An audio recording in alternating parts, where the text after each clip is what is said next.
Hello and welcome. You're watching Health and Wellness Save a Life. Life is very precious, and the sign of being alive is the continued pumping of your heart. When your heart stops beating, you can get into a cardiac emergency. A medical emergency may occur at any time for any person, and as per the WHO census statistics, the mortality due to cardiac causes has overtaken the mortality that is caused by all cancers put together. The concerning change in recent times is that the onset of heart disease is now being seen at a much younger age, especially in people who are in their 30s and 40s. The biggest reason for this heart-related deaths are lack of awareness as to what needs to be done in a cardiac emergency situation. Now, every adult should know which conditions qualify as heart-related or medical emergencies. And the best thing that one can do is to learn beforehand some of the actions that are required in case of a cardiac emergency. Life-saving techniques such as CPR give you the power to save a life. It has been proven that bystander CPR improves the rate of survival by almost 50%.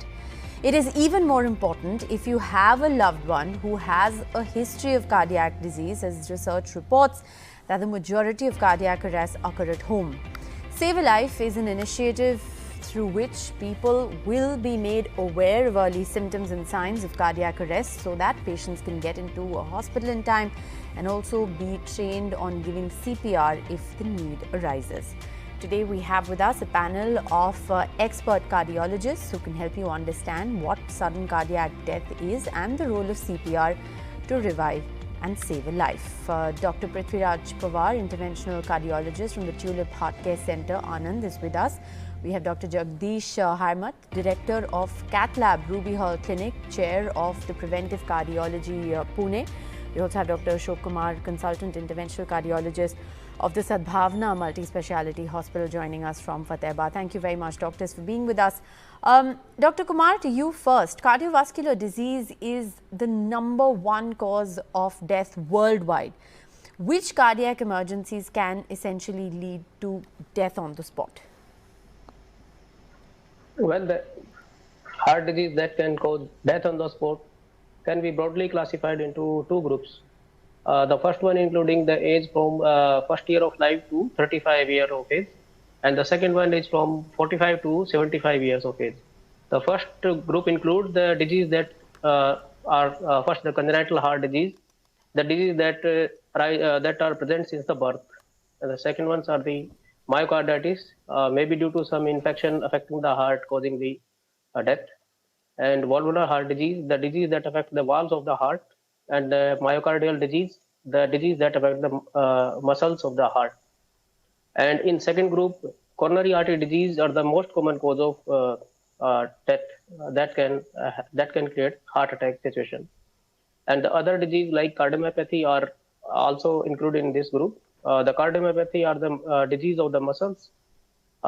Broadly, these can be classified into two groups: dilated cardiomyopathy, in which the heart is dilated, muscles become weak, and pumping action of the heart decrease; and the hypertrophic cardiomyopathy, in which the muscles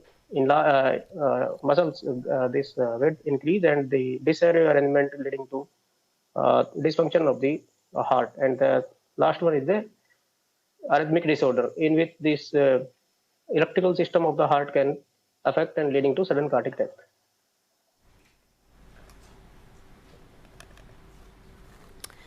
All right, Dr. Jagdish, what are the pre-existing conditions that may increase the risk of cardiac emergencies?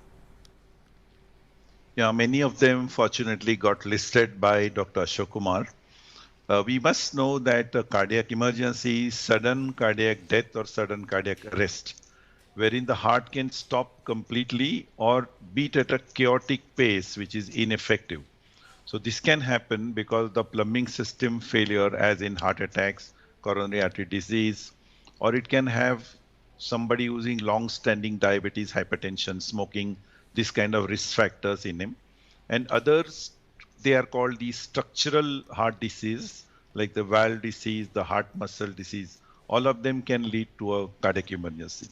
Even a strong electrical shock can lead to a cardiac emergency, or where the rapid fluxes of sodium and potassium, as the people who are on dialysis in kidney patients, or somebody gets severe diarrhea, dysentery, they get recalled electrolyte imbalance. that also can lead to cardiac. So any pre-existing cardiac condition is a definite risk for somebody getting into, as you mentioned in your introduction, suppose somebody has a cardiac disease already, he is the one or she is the one who is prone for developing cardiac emergencies.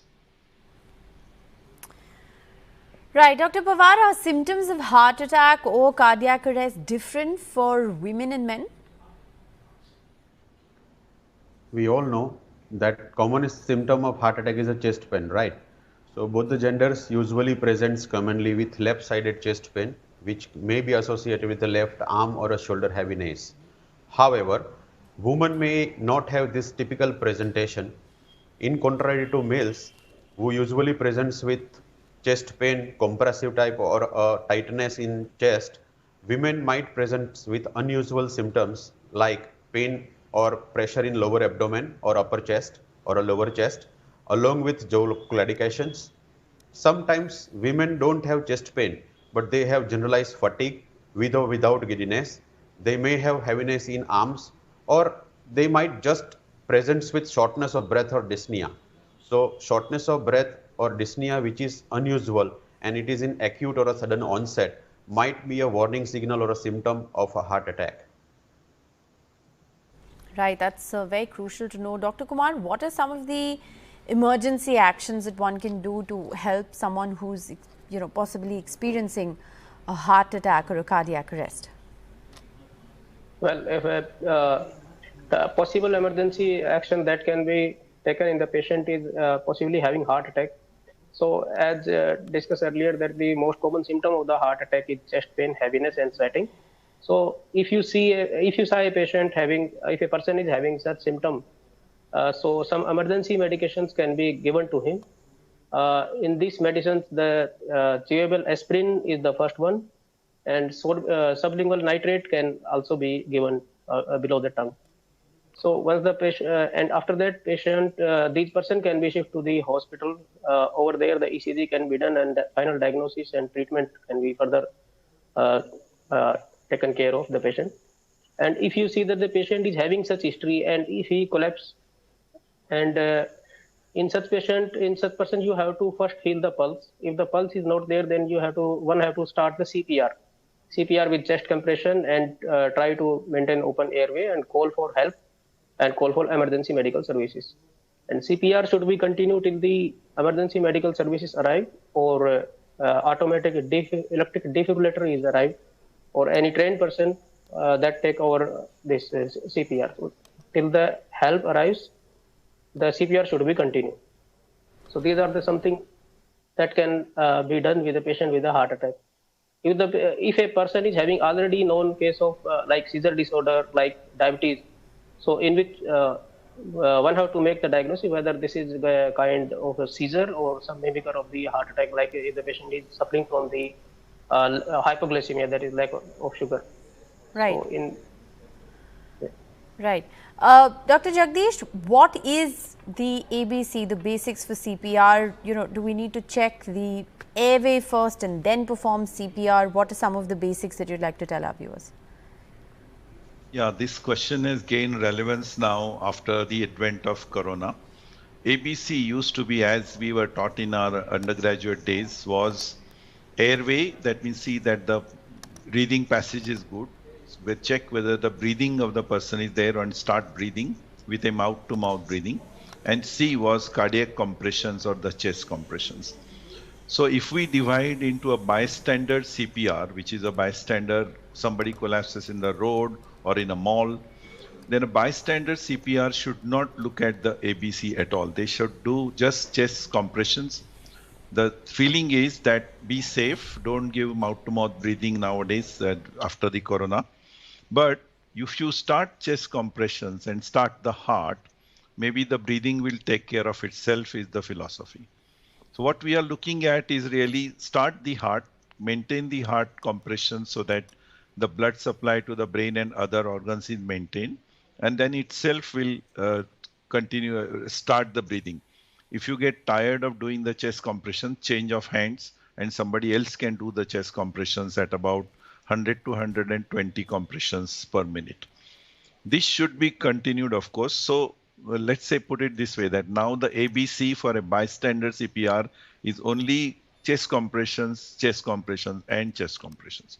Whereas if it happens in a hospital where all the other equipment is available and medical personnel is available, then we follow the rules of ABC. But I think for population at large, we must know, forget about ABC, just do the chest compressions and you could save a life. Right. I think that's very important information as well. Dr. Puwar, just getting into the specifics, what if a person who's undergone open heart surgery only recently gets a cardiac arrest? Can CPR still be performed on such a patient? Yes, we can perform. We may divide occurrence of cardiac arrest post-surgery into early and a late phase. In late phase, once sternotomy or the wound of a surgery is healed, then there is no difference of CPR and conventional ACLS protocol is followed for CPR. In case of early cardiac arrest, occurring after any chest surgery, not only the bypass surgery, the approach is different. Immediate post-bypass surgery or a chest surgery, if arrest occurs, that is very common also. In such cases, first reversible causes we need to find out by the treating doctors. One may use pharmacotherapy or medical therapy as well as pacing whenever applicable. And if this initial applicable steps does not help, and of course nature provides a time, then resternotomy can be done and a direct cardiac massage is given, which is done under strict aseptic conditions. Occasionally, immediate post-surgery arrest may be faced after a discharge from hospital. In those cases, even resternotomy is an option. It can be done. However, based on situations, it carry a poor outcomes in contrary to which is done in ICCU setups. Right. Well, we're going to slip into a very short break, but we have a lot more questions lined up. Those coming up on the other side. Stay with us.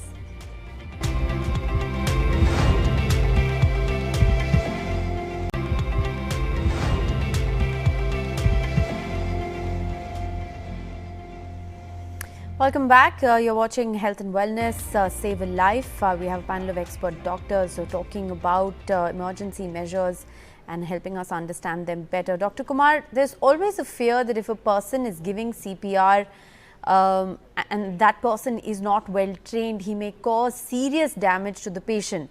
Does India have a clear law on this, and what is the liability of a rescuer when attempting resuscitation? Well, the fact is that CPR saves a life.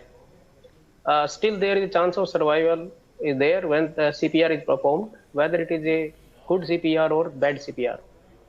So, almost around 50% of the death from the cardiac arrest can happen if the patient is remain unattended or CPR is not done. Of course, there are some of the injuries that can happen with while performing the forceful CPR. These are very few, actually around 10%, and these injuries can also be managed once the patient's life saves. In the hospital setting, in ICU setting, these injuries can be managed. So according to, in fact, according to my knowledge, there is no such law in India is there for this rescuer of the CPR. All right, so no such law in place. Dr. Jagdish, a heart attack or a sudden cardiac arrest is more likely to occur in people with existing heart problems or with individuals who have diabetes. What information should they carry with them while they are, say, traveling? I call it a health card. That means you should carry it. It should be hard copy, not stored inside your smartphone, because it may not be available at that crunch of a time.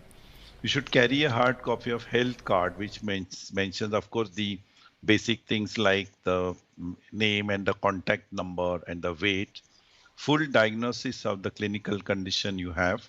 It should also mention the number of tablets he's taking, number of medicines, and the doses related. And of course, any cardiac surgeries or any other major surgery that have been performed in the past. If this is concised and put into a card, and if that person carries like a health card, it will be of immense help for people who are trying to save his life. So it will help socially for people to contact somebody on an emergency basis. And also if he reaches the hospital in the nick of the time, The doctors there may not have to go through his records and other things and still quickly ensure that the right treatment is offered to him. So this health card for travelers is absolutely is a must, and we should think seriously about it. And of course, all these such patients, when they are traveling, probably take precautions to avoid a cardiac emergency so that they remain hydrated very well. They take their medicines properly before going into the airplane or long travels. They don't consume too much alcohol on the way and other things which they can inform somebody as soon as they start getting the discomfort. So if these things are followed, I think the travels could be made very safe. Right. I think that's important information for travelers, and very important that you highlight it should be physically carried, not something that's buried in your smartphone which people can't access. Dr. Puwar, how does an automatic external defibrillator, an AED device, essentially help a person who is in a state of cardiac arrest? These AEDs or automated external defibrillators are integral or very important part of CPR. They are lightweight, portable, computerized devices which delivers a shock. When there is a cardiac arrest, the abnormal rhythm is a cause of cardiac arrest, then these devices have a capacity to convert shockable rhythm into a normal sinus rhythm. That way, if it is delivered in time, then increases the chances of survival by CPR. These AEDs are now available in most places like airports, railway stations, metro stands, corporate offices, schools and colleges, etc. They can be applied and given to both the genders and all age groups above 8 years old child. In case of children 8 years or below, the devices are little different in that way. The pedals which are used are smaller in size and the delivered shock should be of a lesser strength. But in general, no any person should hesitate to ask for or to use this novel device in case of cardiac arrest. All right. Dr. Kumar, what happens if you perform CPR on someone with a pulse? Okay, fine. If we are doing a CPR once the person is initially not having the pulse, initially collapsed person, and if we are doing the CPR with chest compression, if the pulse return, then one have to stop the CPR and just keep open the airway and wait for the emergency help. And if the patient, if someone is having collapse and just try to feel the pulse. If the pulse is there, then just keep open the airway. And we know that in Corona time, this mouth-to-mouth breathing is not a favorable thing. So further things can be taken care after the emergency medical service arrive, or patient can be shipped to hospital. And in the hospital, the intubation and mechanical ventilatory support with the oxygen therapy and all other these investigations can be done. So once the pulse is returned, so one should have to stop the CPR. One should only have to take care of the airways. Right. Dr. Jagdish, how long does it take to recover from cardiac arrest, and what are the treatment options that are available? I would say that one should keep doing the CPR till something happens. For example, the patient wakes up, or the AED machine arrives, or some medical help comes, or the ambulance comes by. All of us cardiologists can quote to you CPRs done for half an hour, 45 minutes inside the hospital, and yet the patients are now moving around and leading a normal life. So it's best to keep going. I think the idea to remember is, I should not be using these words in a death situation, but it's a win-win situation, because if you cannot revive a person, unfortunate, but you can't harm the patient for sure. So you have to keep going with the CPR for as long as you can, and these things can happen. The 30-minute CPR is possible to do. After that, it is possible to have a person fully awake and fully leading a normal life. There be some element of luck and some element of mishaps that can happen, but one should keep going as long as possible, because that's the only hope that the person who is collapsed has, and you are the one who are the bystander, so you have to you do your best as long as you can. Right. Dr. Puwar, what are the after effects of a cardiac arrest and what precautions should a person take after being discharged from the hospital? Well, post cardiac arrest, there are chances of residual neurological deficits, cognitive dysfunctions, and also during CPR, there may be injuries to the ribs or intra-chest organs. So all these possibilities needs to be ruled out and treated while in hospital. Once person is discharged from the hospital, then we usually recommend or suggest to go for a neurocognitive assessment, which is very important part of post cardiac arrest rehabilitation. They also should be instructed to seek frequent medical attentions for periodic checkups and assessment also so as to avoid similar episodes of SCD or a cardiac arrest, which is common once someone has faced the cardiac arrest. Right. Dr. Jagdish, final question to you. What's then the appropriate diet? Coming to basics, I think diet does form a very important aspect. I think all of us adults, maybe we should restrict to this advice to them: eat for your body, not for your tongue. For your tongue, leave it only for the Diwali days. Maybe there could be some cheat days. But most of the time, we should know what diet is good for the body and good for the tongue. And then I say that if we eat 3 times a day, it's about 100 times in a month.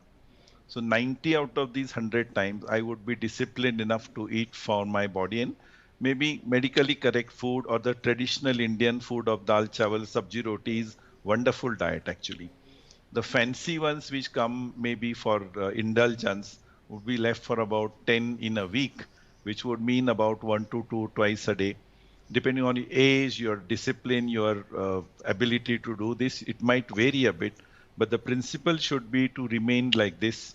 Avoid salty food, spicy food, carbohydrates. All this is very well known, but the implementation of that matters.